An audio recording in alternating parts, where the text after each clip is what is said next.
You are welcome to back my YouTube channel JSP Advice 365. दिनै आं बे JSP Advice 365 चेनेलाव गोदान मोननैसो आपडेट नोंथांमोननिसिम फोसावनो नाजानाय जादों। आथिखालनि बिटिआर ओनसोलाव माखासे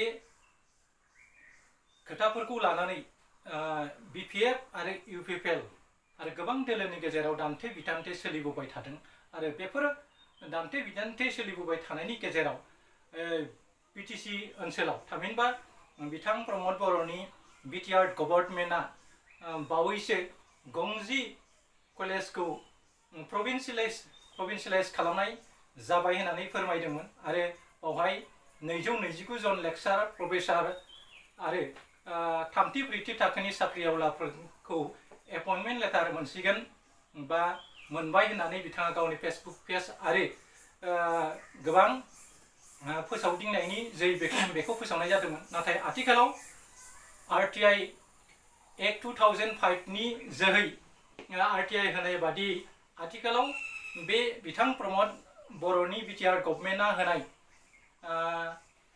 एडुकेशन डिपार्टमेन्टनिफ्राय माखासे खोथाफोरा रोखा रोखा नुजाथिदों आरो लकेल आरो स्टेट गभर्नमेन्टनि जोहै माखासे बुजिलायनायनि गेजेराव गोबां गेप लांदां थानाय बादिखौ जों नुनो मोनदों। मानोना बे गंजि कलेजखौ प्रभिन्सिलाइज खालामनायनि बिथिङाव आरटिआई होनाय जादोंमोन। बे आरटिआईखौ होदोंमोन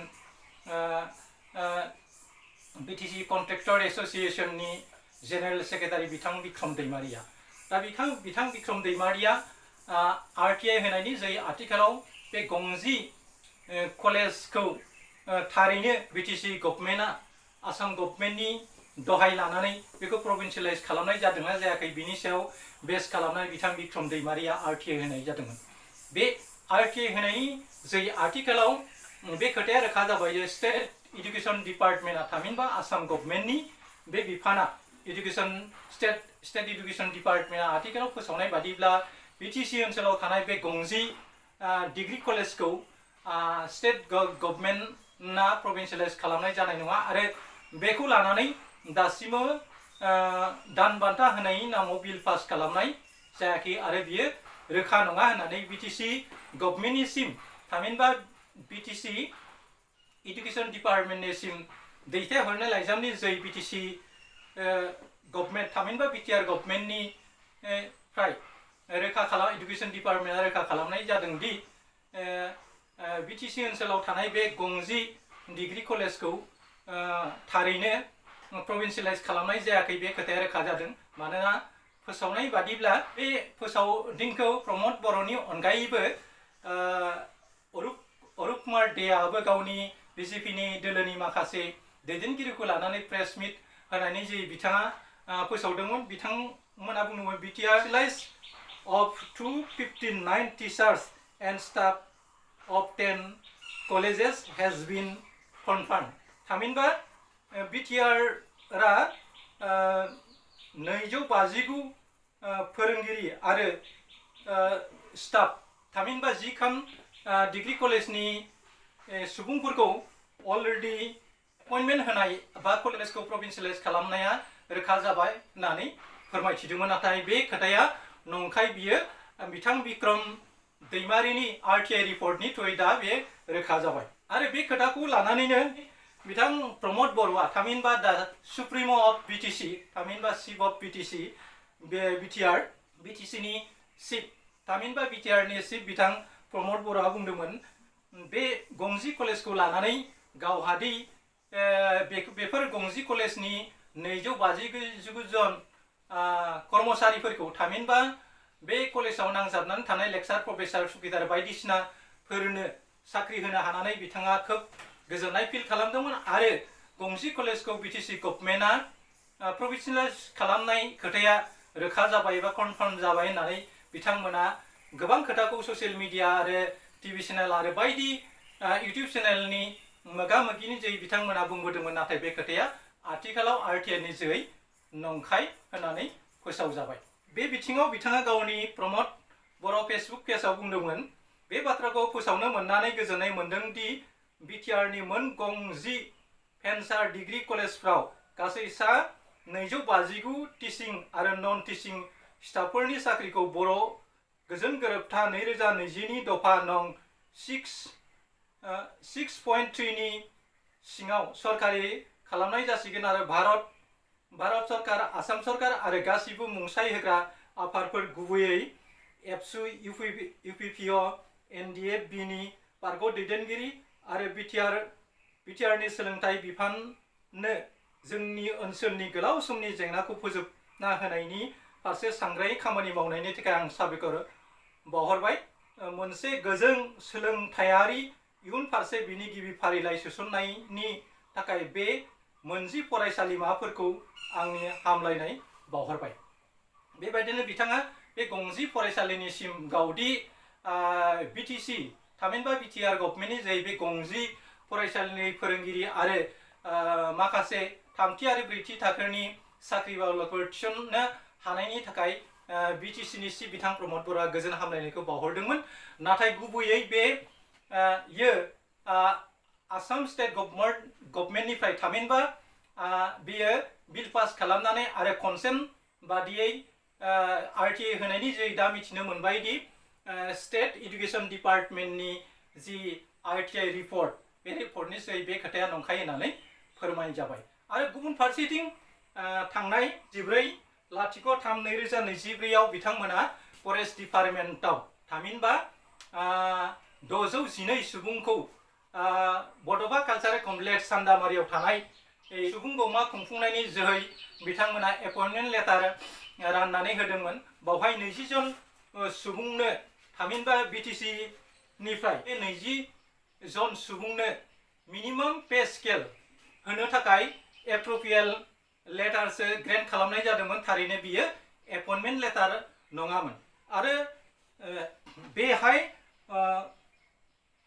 गासै दंमोन 12 सानि मादाव 20 जन सुबुंखौ गिबि खेबनि थाखाय केजुवेल वर्कार हिसाबै बिथांमोननि दान बान्थाखौ माबा मोनसे मिनिमाम पे स्केल एमाउन्ट हमनानै साख्रिखौ होनाय जाथों बेफोरबादिसो लिरनाय जादोंमोन। बे थारैनो एपइन्टमेन्ट लेटार नङामोन।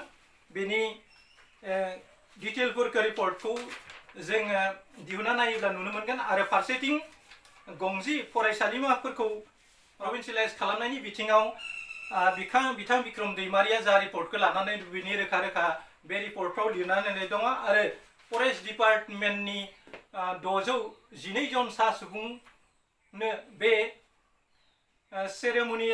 ceremonial distribution of approval letter for granting of minimum scale of pay बेखौ होनो थाखाय BTC नि सेक्रेटारि बड'लेण्ड टेरिटरियेल काउन्सिल क'क्राझारनिफ्राय बेखौ मानाय जादोंमोन, इस्यु खालामनाय जादोंमोन। दा बे बिथिङाव नायोब्ला गासै 12 जननि मादाव 20 जनाल' जुदि गिबि खेबनि केजुवेल वर्कार हिसाबै बिथांमोननि दान बान्थाया जाग्रोयोब्ला बिथांमोननि गेजेरावबो दावराव दावसिखौ जागोन होननानै जों बुंनो हायो। 612 जननिफ्राय 20 जनखौ दानख'बा बेसेबां थायो? बिथांमोनाबो एखे लेभेलैनो मावबोनाय, एखे लेभेलैनो बिथांमोना केजुवेल वर्कार हिसाबै खामानि मावदोंमोन। बिथांमोननि पेफ्रा दान बान्थाफ्रा एपइन्टमेन्टफ्रा फैगौ बुब्लियाव थि समाव जायाब्ला बिथांमोननि गेजेरावबो दावराव दावसि जालायनानै आरो फिन हाइकर्ट गेलेनायनि खोथाया रोखा जाहैगोन होननानै जों सानो। मानोना बिथांमोननि गेजेरावबो दावराव दावसियासो बांसिन सोमजिगोन होननानै जों बुंनो हायो। दा मोनजि कलेजनि खोथाया खोब साननो गोनां। मानोना बे मोनजि कलेजफोरखौ बिथांमोना जाबादि गोख्रों भाबै बे BTC ओनसोलाव प्रभिन्सियेलाइज खालामनाय जाबाय, बिटिआर एकर्डनि 6.3 दफानि जै बेखौ मावफुंनाय जाबाय होननानै बिथांमोना मिथिं दावथिं बायदियाव गोबां खोथा बुंदोंब्लाबो बिथांमोननि गोरोन्थि हाबा मावनायफ्रा आथिखालाव रोखा रोखा नुजानो मोनदों। मोनसे गभर्नमेन्टआव थानाय गादियाव थानाय दैदेनगिरिफ्रा फरायसा फिसाफोरखौ बेबादि सोबख'योब्ला नासयोब्ला नंखाय खोथा बुंनानै गावनि गादिखौ अरायसम लाखिनो नाजायोब्ला फैगौ बुब्लियाव UPPL थामहिनबा दाजाबथाय सरकारा फैगौ 2022 आव माबायदि देरहासार जानानै BTC नि राजगादियाव जहैगोन बेयो साननो लागा। मानोना आथिखालाव फारि फारि बिथां प्रमद बर'नि माखासे फोसावदिंनाय आरो साख्रि होनायनि बिथिङाव आथिखालाव गोबां खोथाया मोगथाङाव नुजाफैदों। आरो बेल' नङा, गोबां बिथिङावनो बिथांमोना नंखाय रादाय होनानै गादियाव फैदोंमोन। नाथाय बे गादिखौ रैखाथि खालामनो थाखाय बिथांमोना रायजो राजानि फारसे जाबादि मोजां खामानि मावनांगौ बेफोरबायदि मावनायखौ आथिखालाव नुवाखै। दा बेफोरखौ नायोब्ला बिपिएफ आरो इउपिपिएलनि गेजेराव जाबादि आथिखालाव एमपि इलेक्सनखौ लानानै गावजों गाव हाद्रि सारलायनाय, गावजों गाव बियो बैखौ सोंखारिनाय, बैयो बैखौ सोंखारिनाय खोथाया आथिखालाव रोखा रोखा नुनो मोनदों। दा सैथोआ बबे लामाजों थांगासिनो बेखौ नायोब्ला आथिखालनि गोरों मेलेमजिबिफ्रा हमनो हायो दि बिपिएफआ सैथो खोथाखौ बुंगासिनो दङ ना इउपिपिएलआ सैथो खोथाखौनो बुङो। दा एमपि इलेक्सनखौ लानानै बायदि नंनायनि नङैनि बायदिसिना बेसलेस खोथाफोरखौ लानानै फोसावबाय थानायखौ जों नुनो मोनो। नोंगौ गणतन्त्रआव बयहाबो बुंनायनि राइट्स थायो, मिथिं दावथिं खालामनायनि राइट्स थायो। बिदि होनानै जोंनि जाथिया गावनि जातिनि इसुखौ बावगारनानै गावनि गादिनि खोथाखौल' साननानै बबेबा मोनसे दोलोजों थांनानै खामानि मावहैब्ला जोंनि जातिया माबायदि खैदां खैफोदाव गोग्लैगोन बेखौ नाहरनानै खामानि मावाबा फैगौ बुब्लियाव जोंनि जातिनि रैखाथिखौ जोङो हमथानो हानाय नङा। बेनि थाखायनो आं खावलायो, गुबैयै जोङो खौसे जायोमोनब्ला इउपिपिएल आरो बिपिएफ मोननै दोलोनि गेजेराव जुदि एमपि मासिखौ राननानै लायोब्ला जोङो आथिखालावथ' स्टेन्डिं एमपि महरै बिथां रोनगोरा नार्जारिया दंखायो आरो रोनगोरा नार्जारिनि अनगायैबो आथिखालाव सानै एमपि मोननायनि लामा दंमोन।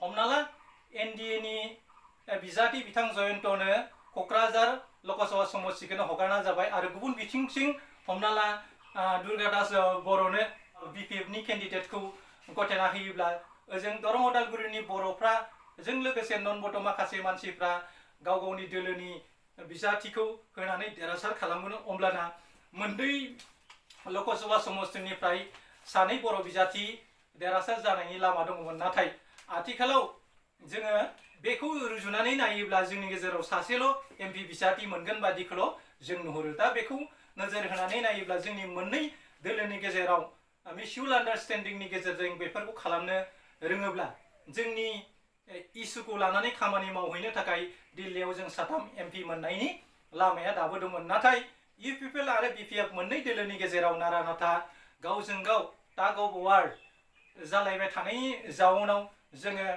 मोननै एमपि सिट मोननो लागायाव मोनसेल' एमपि मोनहैयोब्ला जोंनि थाखाय खोब दुखुनांथावना जाहैगोन।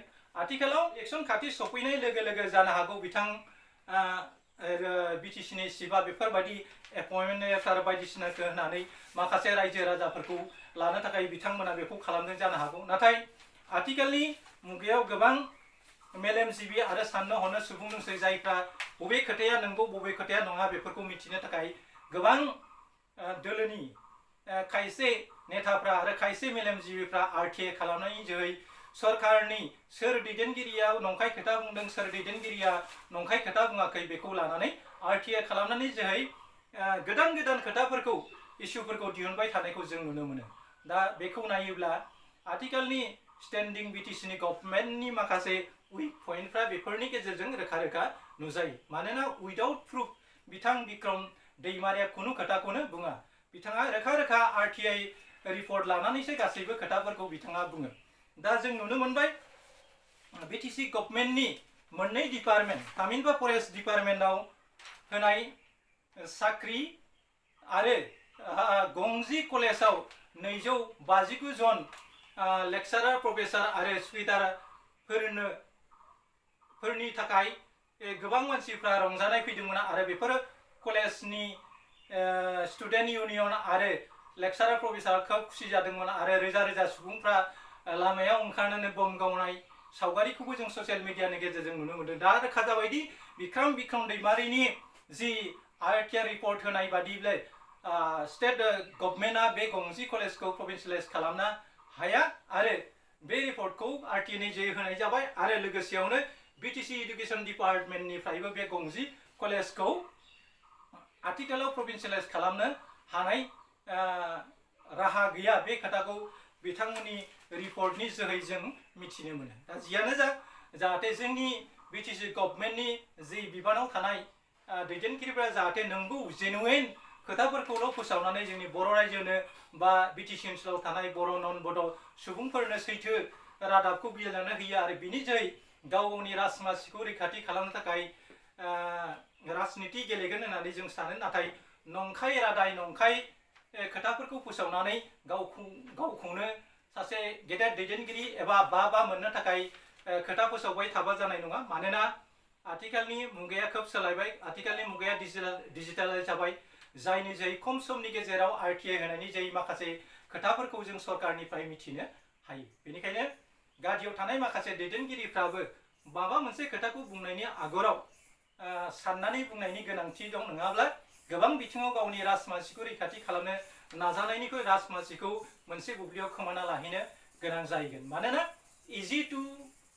easy to say but difficult to do, easy to speak but difficult to do, दा बुंनायाव जोबोद गोरलै नाथाय मावनायाव जोबोद गोब्राब। बेबायदिनो जोंनि बिटिसि गभर्नमेन्टनि माखासे मावनो गोनां हाबाफारिखौ मावफुंनो हायाखै। आथिखालाव गोबां बिथिंखौनो बिटिसि गभर्नमेन्टनि मावनाय हाबाफारिखौ जोङो हाफ डान जानायखौ जों नुनो मोनो। बेखौ नोजोरथि होनानै बायोब्ला आथिखालनि बिटिसि गभर्नमेन्टआ जाबादि रल लानानै जोंनि बिटिसिखौ सालायनांगौमोन बेबादि सालायनो हायाखै होननानै जों नुनो मोनदों। भिडिअखौ आं बांद्राय गोलाव खालामनो नाजाला, आं भिडिअखौ बेखिनियावनो फोजोबनो नाजानाय जाबाय। आं बिथां बिक्रम दैमारिया RTI होनायनि जोहै बिटिसि ओनसोलाव साख्रि होनायनि बिथिङाव माबादि भाइरेल जागासिनो दङ आरो बे साख्रिया नंगौना नङा आरो बे बेसेबां सैथो बेखौ लानानै स्टेट आरो बिटिसि मावखुलि इडुकेसन डिपार्टमेन्टआव होनानै बिथांमोना RTI जों जा रिपर्ट मोनबाय, नाथाय खोब दुखुनांथावना। जाहाथे बेफोरबायदि जाथाया जोंनि गेजेराव जाया आरो बेफोरबायदि मिसलिडिं खामानिखौ जोंनि दैदेनगिरिफ्रा मावा आरो जोंनि समाजनि गेजेराव जाहाथे गोरोन्थि बुजिलायनायखौ दा मावथों बेखौ खावलायनानै फैगौ बुब्लियाव जाहाथे बेफोरबायदि गोरोन्थिनिफ्राय जोङो जानगार जानानै जों नंगुबै जेनुइन खामानिखौ मावनानै जोंनि दैदेनगिरिफ्रा जाहाथे गावनि गादिखौ रैखाथि खालामनो नाजायो बेखौ खावलायबाय।